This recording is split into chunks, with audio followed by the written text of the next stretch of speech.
7 и нещо е рано сутринта на 2 февруари 2025.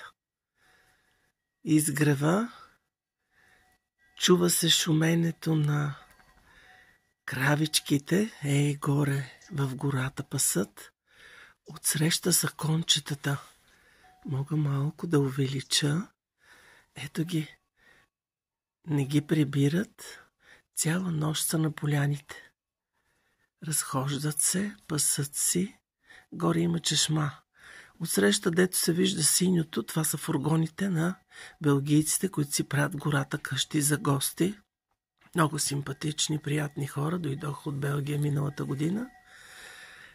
Изгледа им точно към поляните надолу и към Странджа. Голяма красота и идилия.